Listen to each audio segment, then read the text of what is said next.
Hello everyone, ನಾವಿವತ್ತು restaurant ಸ್ಟೈಲಲ್ಲಿ ಬಿರಿಯಾನಿ ಮಾಡೋಣ. ಇದಕ್ಕೆ ಮೊದಲು ಒಂದು ಕುಕ್ಕರಲ್ಲಿ ಎಣ್ಣೆ ಹಾಗೂ ತುಪ್ಪ ಮತ್ತು ಲವಂಗ, ಮೆಣಸು, ಏಲಕ್ಕಿ ಮತ್ತು ಚಕ್ಕೆ ಈ 4 ಹಾಕ್ಕೊಂಡು ಹಸಿಮೆಣಸಿನ್ಕಾಯಿ ಹಾಕ್ಕೊಳ್ಳೋಣ. ಈಗ ಸ್ವಲ್ಪ ಈರುಳ್ಳಿ ಇದಿಷ್ಟು ಹಾಕ್ಕೊಂಡು ಈರುಳ್ಳಿ ಸಾಫ್ಟ್ ಆಗೋ ತನಕ ಮಿಕ್ಸ್ ಮಾಡಿ ಸ್ವಲ್ಪ ಅರಿಶಿನ ಹಾಕ್ಕೊಳ್ಳೋಣ ಮತ್ತು ಕಲ್ಲುಪ್ಪು ಆಪ್ಷನಲ್, ನೀವು ಪುಡಿ ಉಪ್ಪು ಕೂಡ ಹಾಕ್ಕೊಬೋದು. ಇವಾಗ ಟೊಮ್ಯಾಟೊ ಹಾಕ್ಕೊಳ್ಳೋಣ ಮತ್ತು ಪುದೀನ ಮತ್ತು ಕೊತ್ತಂಬರಿ ಸೊಪ್ಪು ಈ 3 ಚೆನ್ನಾಗಿ ಸಾಫ್ಟ್ ಆಗೋ ತನಕ ಚೆನ್ನಾಗಿ ಮಿಕ್ಸ್ ಮಾಡೋಣ. ಮಿಕ್ಸ್ ಮಾಡಾದ್ಮೇಲೆ ಸ್ವಲ್ಪ ಶುಂಠಿ ಬೆಳ್ಳುಳ್ಳಿ ಪೇಸ್ಟು ಮತ್ತು ಚೆನ್ನಾಗಿ ತೊಳೆದಿರೋ ಅಂಥ ಚಿಕನ್ನು ಇದಿಷ್ಟು ಹಾಕ್ಕೊಳ್ಳೋಣ.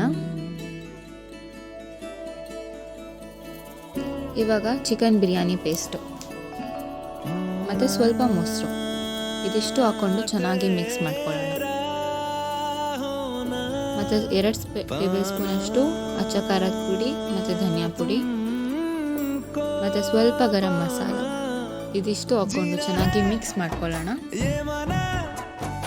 ಅದು ಒಂದು ಕುದಿ ಬರೋ ತನಕ ಬಿಟ್ಟು ಸ್ವಲ್ಪ ನೀರು ಹಾಕ್ಕೊಂಡು ಅಕ್ಕಿ ಹಾಕ್ಕೊಳ್ಳೋಣ. ಚೆನ್ನಾಗಿ ತೊಳೆದಿರೋ ಅಕ್ಕಿ ಇದೆಲ್ಲ ಹಾಕಿ ಚೆನ್ನಾಗಿ ಮಿಕ್ಸ್ ಮಾಡಿಕೊಂಡು ಒಂದು ಕುದಿ ಬರೋ ತನಕ ಬಿಟ್ಟು 2 ವಿಜಿಲ್ ಆಗೋ ತನಕ ಬಿಡೋಣ. ಇವಾಗ ಮನೆಯಲ್ಲೇ ರೆಸ್ಟೋರೆಂಟ್ ಸ್ಟೈಲ್ ಬಿರಿಯಾನಿ ರೆಡಿ.